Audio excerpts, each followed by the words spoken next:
What's up, gang? Thanks for joining the Undiplomatic Podcast, the show with undiplomatic takes about the foreign policy scene. I'm your host, Van Jackson, and our guest today is the editorial director and publisher of The Nation magazine, which I subscribe to, a person I watched regularly on the Sunday shows when they didn't suck, as I developed my political consciousness.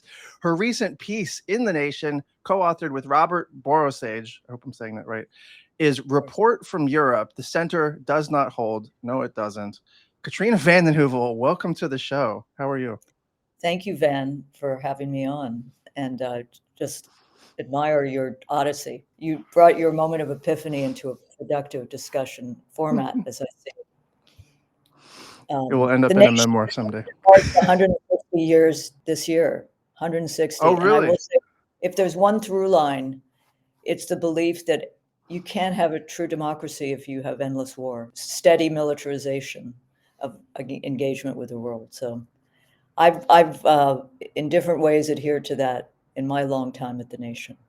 But I think more and more people are seeing, the danger of kind of endless militarization of culture, of society, of engagement with the world. And that's part of what took me to Europe on this reporting trip. Yeah, so I mean, we're going to talk about the reactionary right, the sort of, disunified left, Trump, how he intersects with all this, all recurring themes of this show, but we basically rarely do it from the context of like how Europe experiences those things.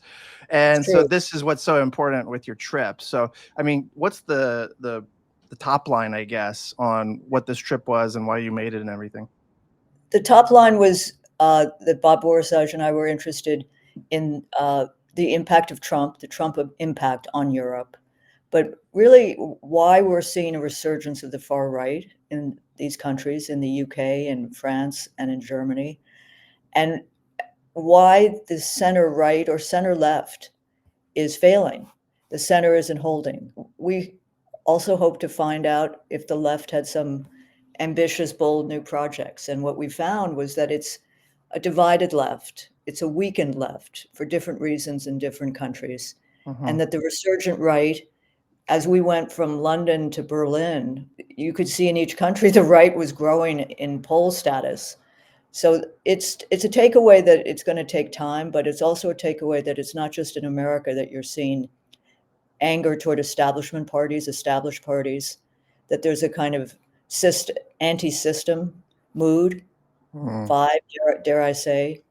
And the idea, I remember in 1972, I'm that old, when Nixon was reelected, and my mother traumatized my sister for years saying, we're going to move. First of all, one doesn't move, one stays and fights. But second of all, where are you going now? You can hang out with Marine Le Pen or Nigel Farage, or the AfD. I'm being a little snarky, but it's the concept that Trump and the Trump impact, the right-wing populist impact, and there is left-wing populism, has had a true effect across Europe into what I would call New Europe. I don't know if you remember Donald Rumsfeld during the Iraq War. He That's compared right. Europe. Remember, it was old Europe. It was like Germany and France and Italy. And then there was New Europe, Poland. Hungary's not happening, the Baltics. And so it's a different sensibility across Europe.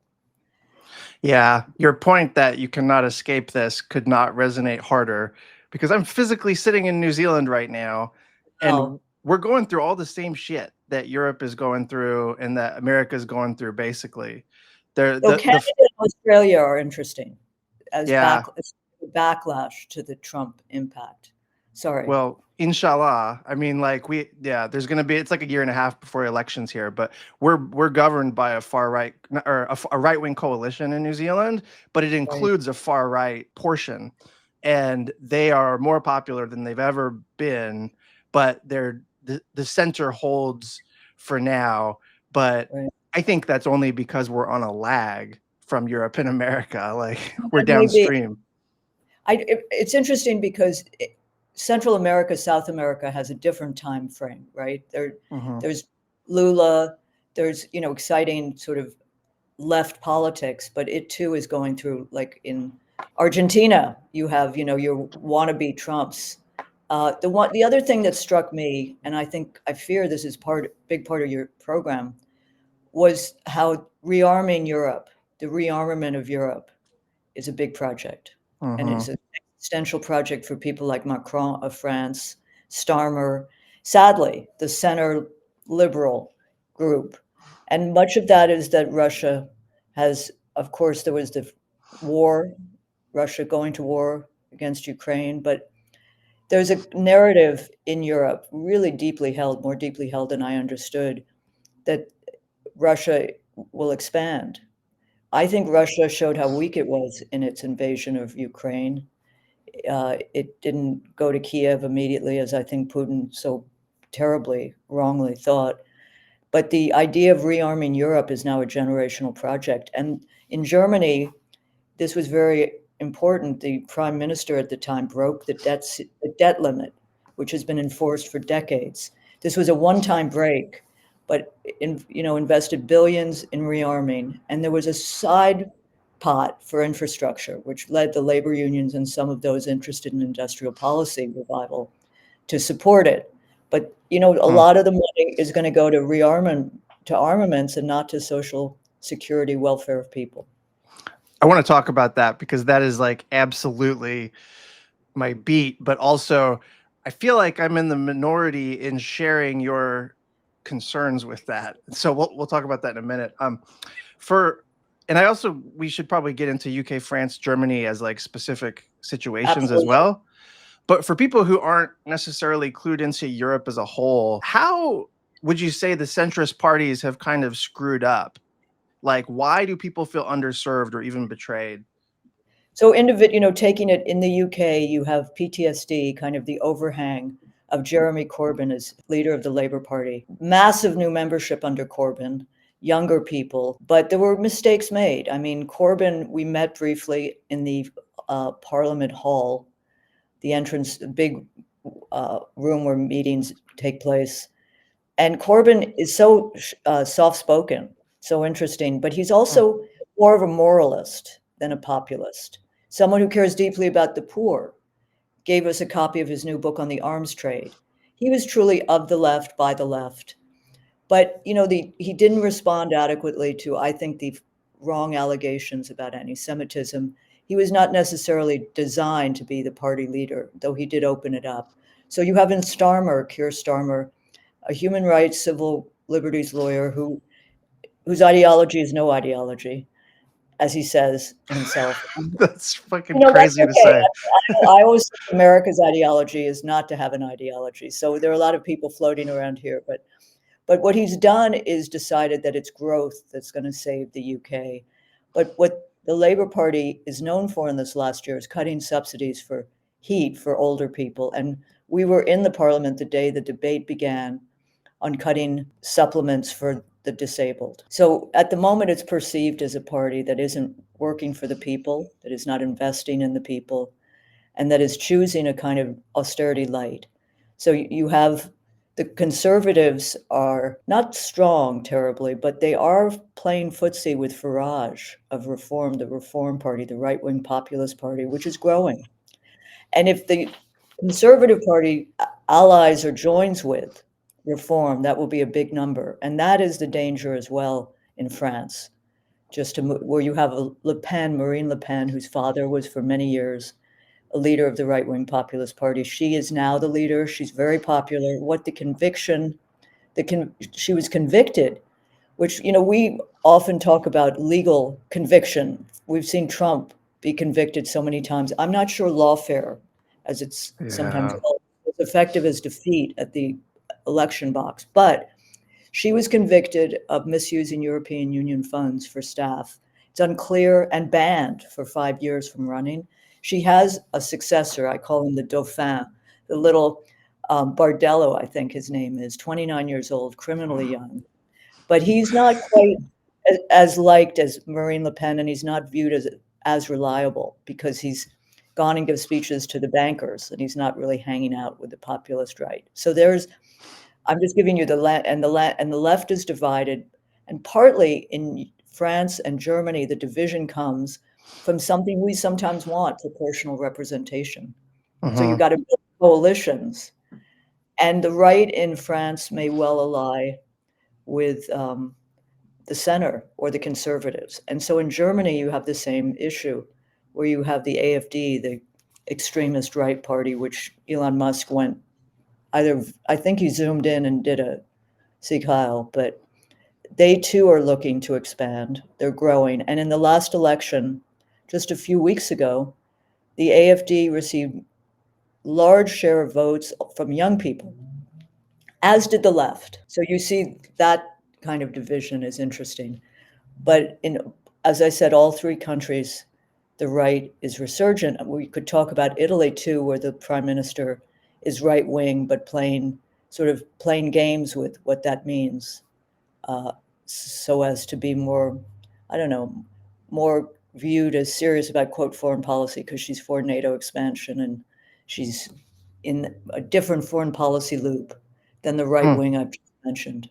Because Farage, many of these, they're kind of Trumpian in their foreign policy, which we could talk about, but Meloni plays with Trump in her meetings, but is not Trumpian foreign policy. Yeah, that's an interesting configuration. I mean, so like in the UK's case, Labour won a majority in 2024, and this is what brings Keir Starmer to power. What does he think? Why does he think he won? The sadness is when you're in Europe, you have a deeper sense of the impact of the market. I mean, we joke about James Carville saying he'd like to come back reincarnated as the bond market. You see the limits imposed and then accepted by leaders of the financial box. So Starmer is trying to make up for the Corbyn years in being open to the city, as it's called in London, the city, which is the Wall Street of London. So I think he's saying we got to reassert sanity after the disaster of the Conservatives. And I think as Starmer and many in Labour see as the disaster of the Corbyn years. So I think they see that as setting the Labour Party right. I mean, just like a ship, but also more to the right. And it's the wrong time in so many ways, because you're competing again with often a reckless populist right, but a populist right that is speaking in many instances to the economic concerns, anxieties of people who don't see themselves represented in the establishment. And that's what Labour is returned to, even after Corbyn opened up the membership to thousands. Starmer's policing the membership. So those who are not supporting his agenda are sometimes whipped out because of the system. Sadly, in the UK, they have a winner take all. They call it beyond the post, so that you could see an independent faction emerge in the parliament, Labour left. They had ancillary non-party Labour, blue Labour. But if they did that, it would fracture the Labour Party and lead to the possible election of Farage or the Conservatives. So we know that bind. Mm-hmm. We know that. A bind that is a third party without adequate reforms to make it real, it'll be perceived as, I hate the word, spoiler. Man, yeah.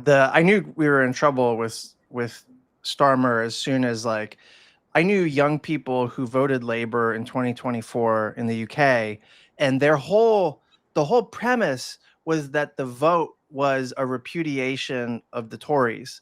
Like, we want to signal that we reject fucking austerity, right? And then Western civilization stuff, militarism, and then Starmer won, and David Lammy, the foreign secretary, he reached out to me along with many other people trying to sell us on what he was calling a progressive foreign policy for the UK. And it was fucking imperialist shit, kind of.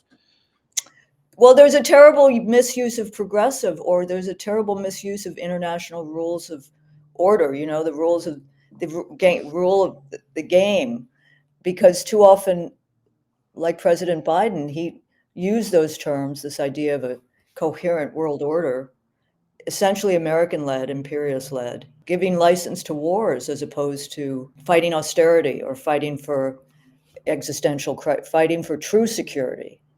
It was like inflating the China threat. Putin's 10 feet tall. We got to modernize our nukes. It's just like, this is so disconnected from why people voted for you guys. but I can't speak for there are different members in these different parties. There are factions within these parties which are more left, and we will see a left re-arise. But to watch, I think it was Alyssa Slotkin from Michigan give the response to the State of the Union, was Reagan-like. I mean, there's a danger that the Democrats have over time been the party of the Cold War. And to reassert that now seems even more untimely, so grossly miscalculating the era we live in. And I think miscalculating, we cite some polls that have come out of Europe. A lot of people aren't on board with this. This, again, is an elite project that can seem even more elite in Europe, if you can believe it, because I think the Brexit vote is also the overhang, as I mentioned, in the UK. And you can argue that that was pretty stupid in many ways, but it reflected a deep anger. So you have all these superstructures, the European Union and the OAU. And a lot of people do feel distant, and they do feel people coming from on high from Brussels or elsewhere. And I fear that the parties often confirm that feeling because they're distant from people's lives. I think of the yellow vest. Remember the yellow vest? I kept asking, certainly in France, but asking all these left politicians, many of them, like Mélenchon, Jean-Luc Mélenchon, who's the most well-known and most hated politician in France, but he really did put together the left coalition, which nearly won. He will be in play in 2027. But he was, very attentive to the yellow vests. And I think that was a marker of an eruption that didn't have full electoral calculus, but did show people were not buying Macron stuff or the center elite version of reality. Well, yeah, in France, how did they stop or put a stopgap on the far right, like the New Popular Front or the National Popular Front? Like, what is this? How? So, that she's what she, what she did, because her father was a much harder core right populist at best, right? So she's softened the image, she's modernized it, she's brought younger people in, as her successor suggests. But there is something in the French culture and the system that has allowed the center to control. Like Macron holds a quick election to avert the quite unified opposition to pension, quote, reform. So that, which is really informing a lot of the electorate, not just left, right, is essentially dead because he squashes it. And so that energy goes into different arenas like the right wing. I will say, though, that the left, the problem with the left is it's often divided. We know that. You can go into a room and they're full of they have some ideas, some reasons. And the French left is just classic. I mean, it's made for films, forgive me, new wave, old wave. But you do see the difficulty of holding together a coalition, especially when the leader of that coalition is Jean Mélenchon at 73, who's brilliant, but very, ornery in his way and has alienated some. But there has to be a suspension of differences in order, it seems to me, to make the big project of winning. And then you can sort out who gets what.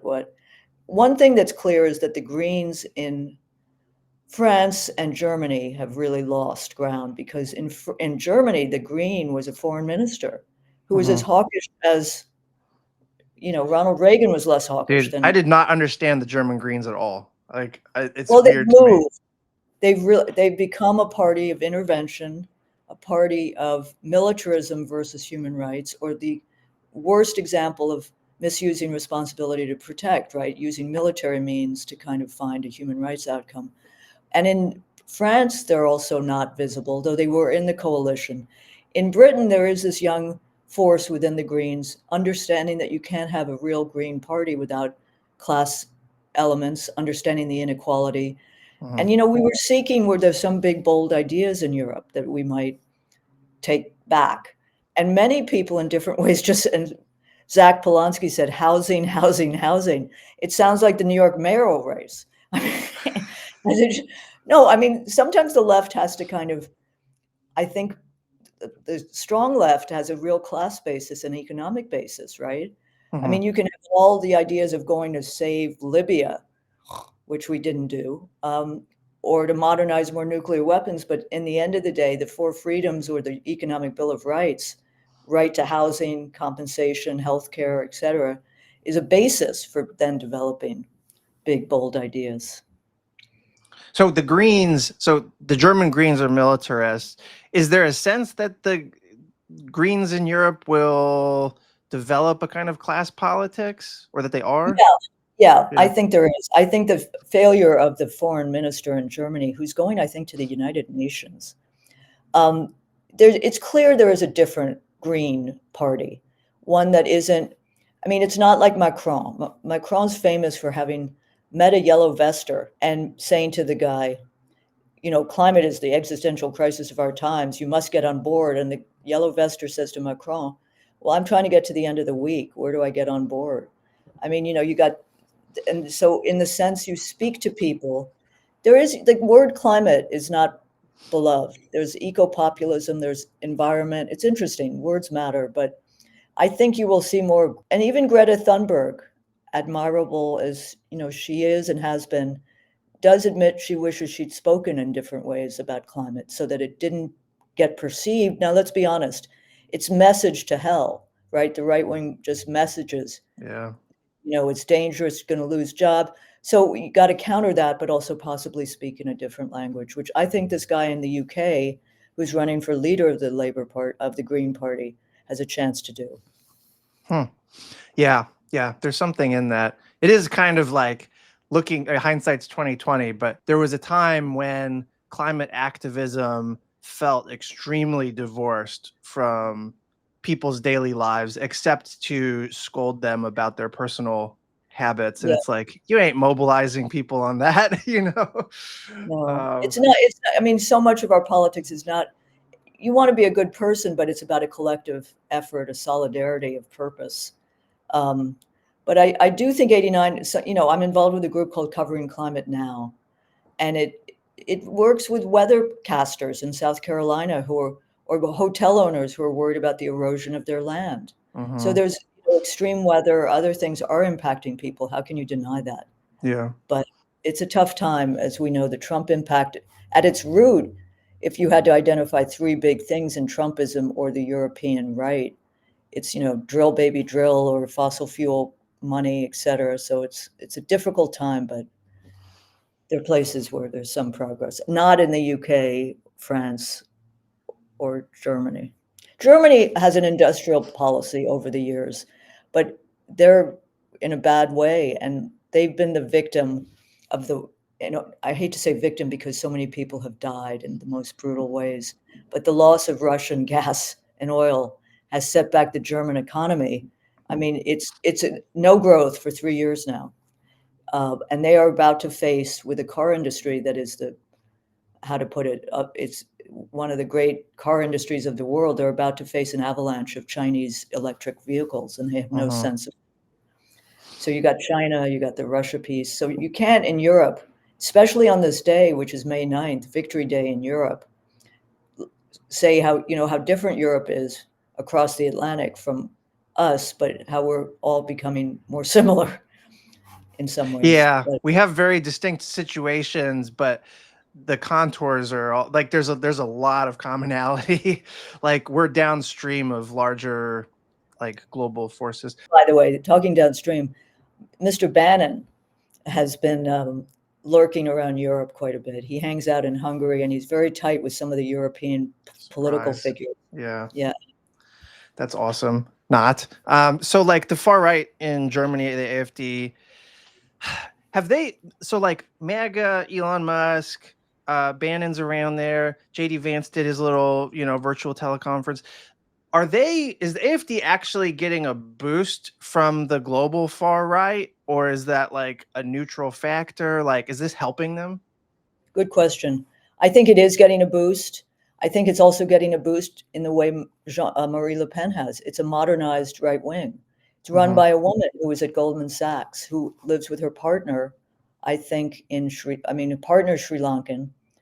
It's their young, she's a young woman. She is one of the most effective on social media, which also led the left to do better this time. There is a big debate in Germany, and some of it's moving quickly, about banning the AfD from electoral politics. And even those within the left have debates about this, because the danger of driving a party underground, I mean, could become more dangerous than subjected to the electoral box. But I do think it's getting a bump. There's a new party which didn't make it into the parliament called the Party of Sarah Wagnerton, and they're very anti-immigration, and they didn't make it into the parliament, I think, because they led so much on anti-immigration. They're also really the only party that is unequivocally against the war and stopping the war in ceasefire ways or other ways, the Ukrainian war. It's a how to put it, an amalgamation of different views. It's not linear, and the left doesn't consider it a party of the left, but on some of its platforms, it is. It is for social justice, ending the war, anti-immigration, and it's done well in some regional areas. The way I think about this stuff is very much that, like, peace is the priority, but one of the reasons I think that way is because militarism is kind of the enemy of the working class, and it's almost always been that way. Like, you can't really have economic democracy. You said a version of this at the top of the show. Like, it's so these things are antagonistic to each other. I will say that this country was probably founded on some measure of economic military Keynesianism, though Keynes came later. And I think you're seeing that now in Europe, a hope that it will create jumpstart jobs. And in this country, too, the money that's going to be poured in. But as you said very well, first of all, there are many more productive ways of spending that money, which might be true security. And that money, I think, a lot of Europeans think that money is going to come into Europe, but I suspect it's going to flow around and slew around, I mean. Going to go to Northrop Grumman and Palantir. Yeah, I mean, they got offices in the UK, and there's so many new forms of warfare that are being developed. I spoke yesterday. We have, if you can believe it, The Nation, we have a defense correspondent mitigating my message that we should return the Defense Department to the name War Department. But the drones and the autonomous vehicles, and there are so much money. Palantir, as you mentioned, and other forces are gearing up. They see this as their mission. And I'm not sure we still think about the military industrial complex. It is that, but it's even more deeply woven into countries. And France has always been a big seller of weapons. It's proud of it. The danger is, I was really shocked in Europe, I have to say, because the anti-Russian Russophobia here, some of it's legitimate, but not like ending art exhibits because it's a Russian painter, or I don't know. But in Europe, it's very, very strong. It's ginned up a lot. But peace is a subversive word. And I think that's a danger to, and your program's undiplomatic. Yeah, hell, it's great to be undiplomatic and cause trouble and be disruptive in a good way. But there's also value of diplomacy, which over the years, as I mentioned, these last years has often been seen as appeasement, as opposed to just talking. Biden didn't talk to Putin for 3 years. I mean, that's dangerous because you got weapons, nukes, things like that. There was moments of escalation. This is not to say Putin's a good guy. I mean, he's used this war in horrific ways. The lives of young men, and not so many women, but young men in Ukraine and Russia are gone. It's a reminiscent not of World War II, it seems to me, but World War I, the bloody dying fields. It's just barbaric. What's happened now is there are so many moving parts, and support for Zelensky almost grows at this moment because of how he was treated in the 10 minutes we saw in the Oval Office. But how it ends this is going to be, it's really easy to start a war. It's not that easy to stop a war, end a war. Well, it's easier to destroy than to build, I was on a panel last year with some European scholars. I've done a bunch of intellectual work developing like a kind of proper progressive foreign policy, not like the propaganda version or whatever.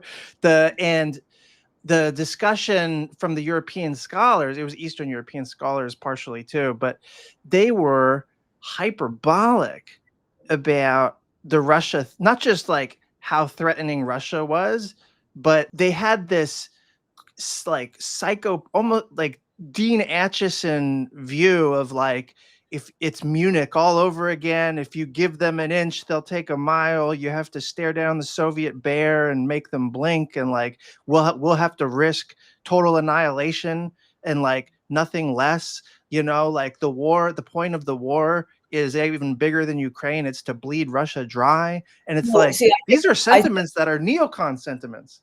well, these are sentiments that Victoria Nuland and to a large extent our fierce neocons have expressed, not so privately. But this is, I go back, today is May 9th. We were talking about the end of the war. But go back to 1946, 47. We've talked a lot about McCarthyism in these last months. There is this this chill of intimidation about people who speak out or speak heretically or nonconformity, and an administration which wants to tear that out at the root. But in the McCarthy years, which I studied, every year for about 5, 6 years, 47, 50, 51, New York's Fifth Avenue would have the Captive Nations Week parade. And those were the Baltics and Eastern Europe. And the Baltics are today, people say, well, wouldn't you be frightened? How can you speak for them? I don't want to speak for them, but I look at it historically, objectively, and they are fighting a history they've had with Russia. There was occupation. There was also Nazi occupation or Nazi collaboration. And to talk about Ukraine, Ukrainians fought fiercely in World War II against the Nazis, but there was also collaboration. It was powerful in Ukraine, and that is not to be ignored. A deep scholar of Ukraine thinks if the war is ever ended, you might have a civil war again inside Ukraine because there's so many different forces. But we were talking about Brzezinski.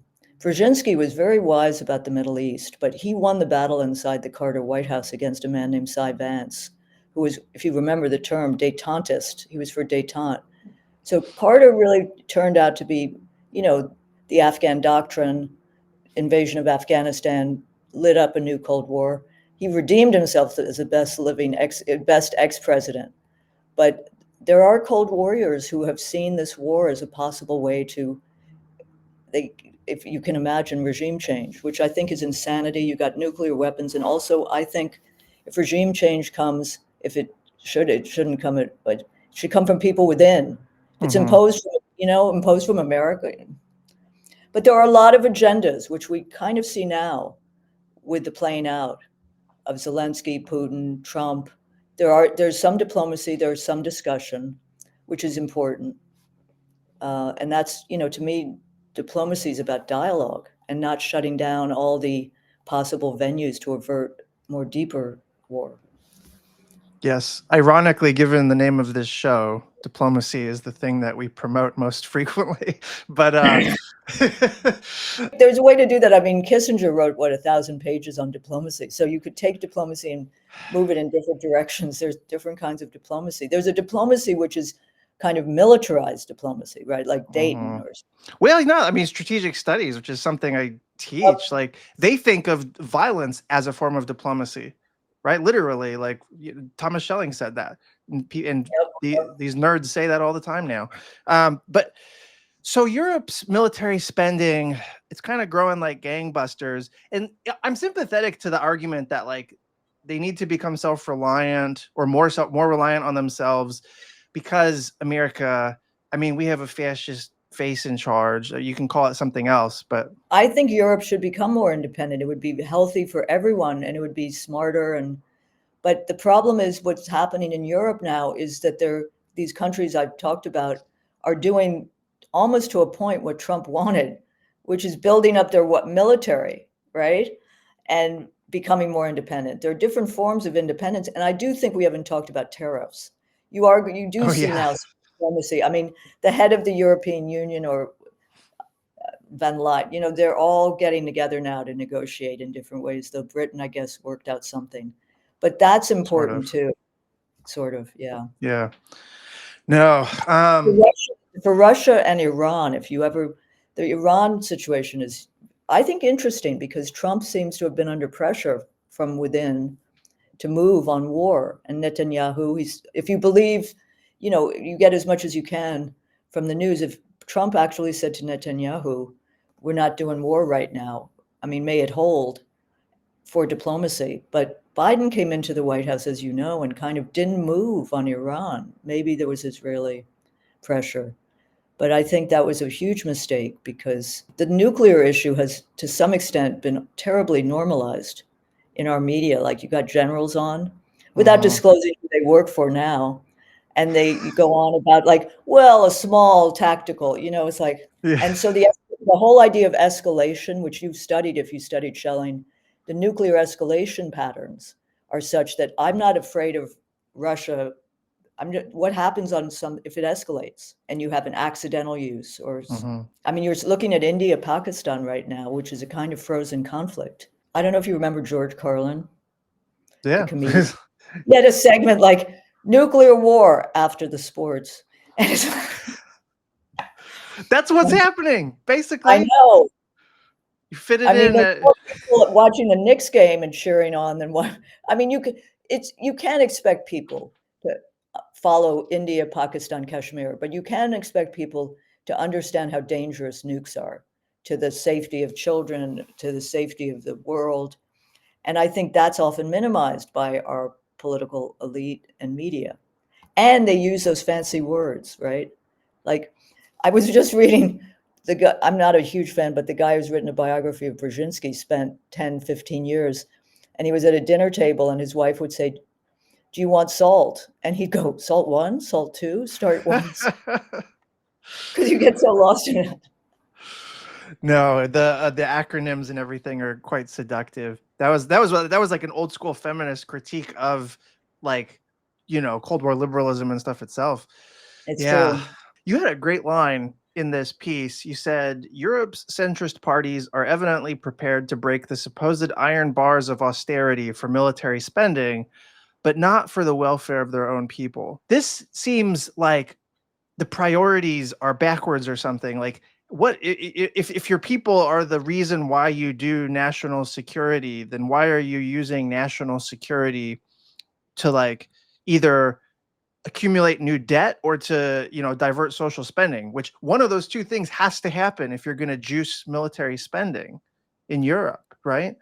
Yeah, no, I mean, I think there are many deep reasons, and some not so deep, just the nature of a greedy oligarchical military industrial complex. But I personally go back because I am a great admirer of Gorbachev, who had 6.5 years, but he did do more than is recognized, and he wasn't that hated inside. Of course, he was cheered abroad in some ways, but he really redefines what security means, as did Olof Palme and the Swedes. I mean, there was a whole school, and it was accepted, and it was fairly establishment for a while, I'd say in the 70s and 80s.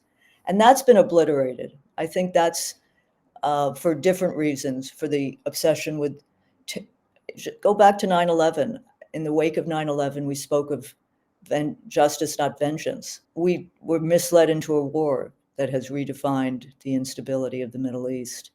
There were ways to avoid that war and still be more secure. War, if we had invested more in nonproliferation, if we'd invested more in nuclear security or different ways of fighting terrorism. But instead, we were misled into a war, and the consequences are with us. Then you have other smaller wars, and of course, Russia, Ukraine for the European continent is viewed as the first break since World War II. And you cited, the lessons of Munich. Learning the wrong lessons has also been such a big part of this country's history. We just marked the 50th anniversary of the end of the Vietnam War. Mm-hmm. I mean, I think, and I'll stop, but the UN is a flawed but indispensable organization. What if there had been more attention to decolonization than anti-communism in the wake of World War II? That's all the third world wanted, You had a global South, and you had a non-aligned movement emerging. And instead of Dien Bien Phu, we're knocking out all the experts on China, Vietnam from the State Department back then. I'm not sure that would have made the biggest difference, but we mislearned the lessons of many struggles. Yeah, no. But I think there's still time to rectify. I'm involved with the Quincy Institute, which is not the be all and end all, but it's marked 5 years in Washington, and it's become a different pole. And there is a realist frame, and there is a kind of transpartisan restraint. So it's not about primacy. It's about exhausting all the possibilities in the search for peace, not being naive. But primacy doesn't work very well and hasn't worked well if you took a realistic look at what we've lived through. So Yeah. it's important. It's important that they've assembled people to speak against the establishment, to speak wisely of alternatives, because this country is very good at squashing alternatives as being too this. It is, Yeah, it's good. It's a good way to put it. which No, is, it's by the way, actually, the watchword of someone who still dominates in the UK. Margaret Thatcher said there is no alternative, Tina. And, that has remained part of the zeitgeist of UK. when I was coming up, I was literally told there's like a national security version, which is primacy. There is no alternative. Yep. You can't concede. We've sketched out these like caricatured alternatives that are caricatured to the point where they're not politically feasible or desirable. Therefore, all that's left is American quote unquote global leadership, which they define as being able to win a war with China in its backyard, basically. I will say, I think one institution should be abolished. The Munich Security Forum has caused more trouble. I mean, Putin gets there in 2007, right? And you got Merkel, Lieberman, and I forget who the other was sitting in the front row, McCain. And, Putin speaks of a multipolar world. It's the height of the Iraq War, and people go ballistic. They really lost it. I think McCain came back to Washington and decided the new Cold War had to move quickly. But it is now, multipolar sounds very staid, but there's no question that it's emerged into that. And Trump, to some extent, accepts it because of cost or transactional mindset. But Yeah. that's the beginning of the erosion of the kind of unipolar establishment, that there are others who have a right to speak and need to be listened to.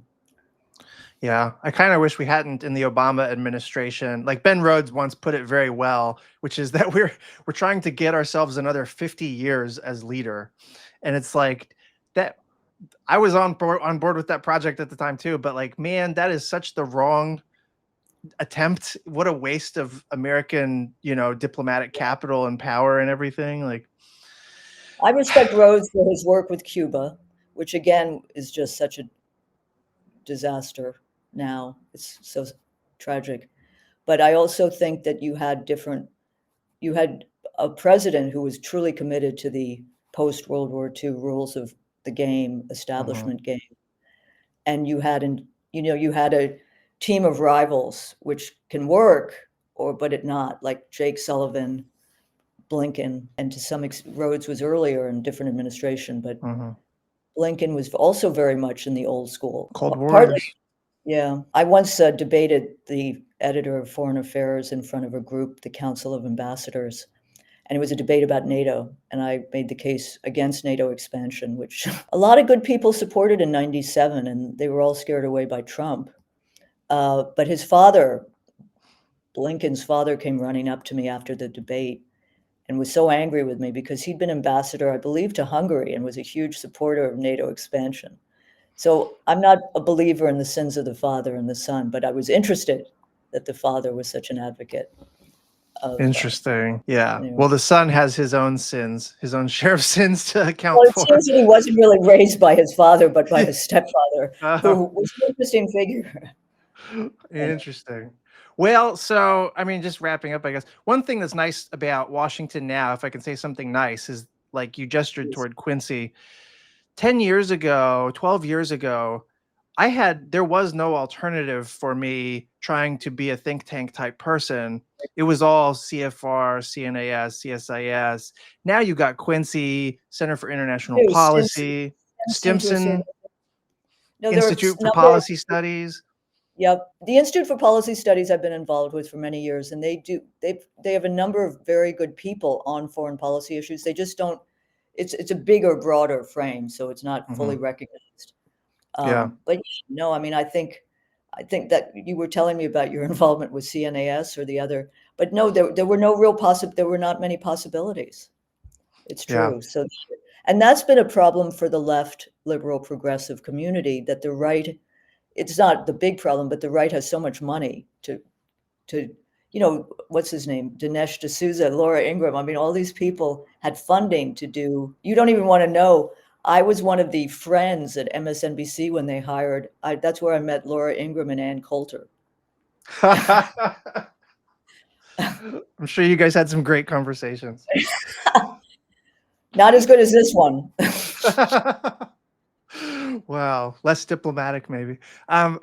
Okay, well, I'm conscious of your time. This has been like fun actually, but also very I'd love to edifying. come back on. I'm going to write more about the world as we move forward. Certainly Russia. I have a book I've been working on with about perestroika years, what we can learn from those years, both as a journalist, as someone who cares about the relationship, and about people who've been part of our political, diplomatic life. Yeah, well, come back anytime. So, and it's great. As I said, I don't. Some days I feel it, but the nation is marking 160th, and our publicity person just worked out that we'll be named on Jeopardy as an anniversary event. That's awesome. That's awesome. Anyway, yeah. But no, I'm very grateful for the nation, honestly. Like, in the fact that it's even still in print, not just digital. Like, it's a very important flagship kind of thing for progressive voices, for anti-war voices. So yeah. Great. Yeah. But yeah, thenation.com for your listeners. And I'm glad thank you for giving me this time. It is the case that, for example, AOC was in Brazil. I mean, that's another discussion about what kind of the transnational left could be engaged. I think it would be important. Yeah. Yeah. There's a lot to talk about there, actually. There's a lot to do before we get there, but that's a goal. Yeah. Okay. All right. Thank you. Well, thank you. The piece, again, is called Report from Europe, The Center Does Not Hold, with Robert Borisaj. Katrina vanden Heuvel, thanks for coming on the show. Thank you, Van.